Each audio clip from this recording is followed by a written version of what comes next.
Hello friends, welcome to my channel.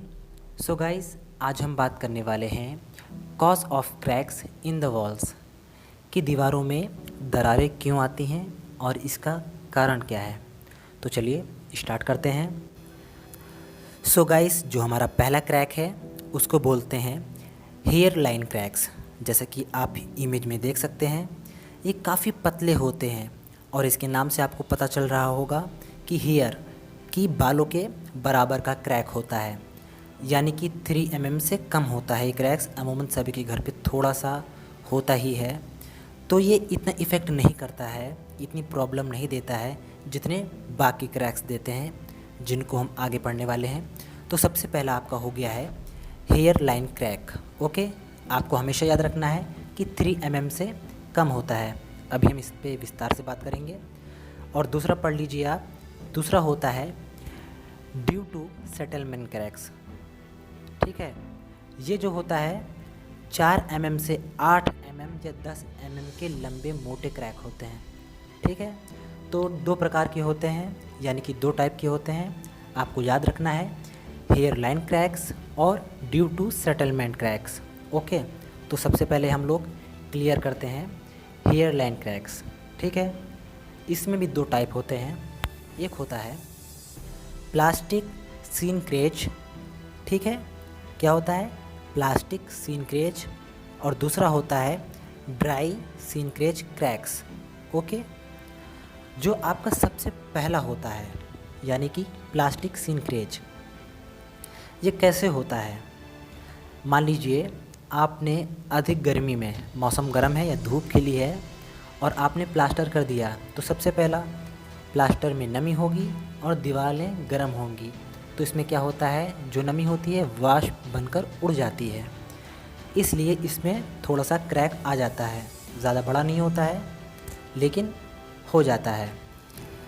And आपका जो दूसरा पार्ट है ड्राई सीनक्रेज क्रैक्स। मान लीजिए आपने प्लास्टर किया और उसमें तराई नहीं हुई है, यानी कि प्लास्टर पूरी तरीके से सूख गया है, तो उसमें भी हेयर लाइन क्रैक्स आने के चांसेस होते हैं या आते ही हैं अमूमन, और स्ट्रेंथ तो कम हो ही जाती है प्लास्टर की। ठीक है, तो सबसे पहले आपका पार्ट हो चुका है हेयर लाइन क्रैक्स। ओके, ये 3 mm से कम होते हैं लेकिन इनकी वजह से ज़्यादा प्रॉब्लम क्रिएट नहीं होती हैं। जो हम अगला पढ़ने वाले हैं उसके बारे में देखते हैं।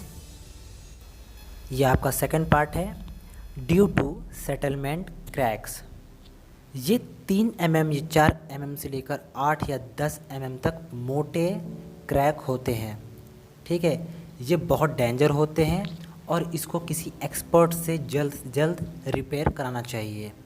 ठीक है, अब ये होते क्यों हैं, सबसे पहले इस टॉपिक पर बात करते हैं। अब ये होता क्यों है? तो इसमें क्या होता है कि मान लीजिए आपने प्लास्टर किया लेकिन बीम पहले से ही सेटल हो गई, यानी कि प्लिंथ बीम सेटल हो गई या आपका कॉलम सेटल हो गया। ठीक है, इसका एक और कारण हो सकता है कि सॉइल मूवमेंट हो रहा हो, इसके कारण भी क्रैक ज़्यादातर होते हैं, या आपका सेलो फाउंडेशन इसका बहुत बड़ा कारण हो सकता है, या नमी एक्सेट्रा। तो ये सब होते हैं इसके कारण। ठीक है, कि 3 से 8 mm के बीच में दीवारें फट जाती हैं।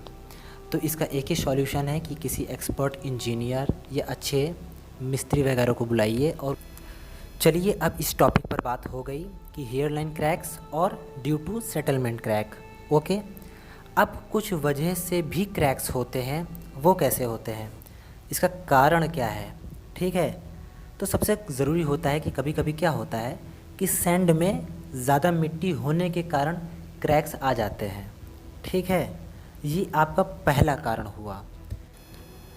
और दूसरी वजह हो सकती है पानी का pH मान।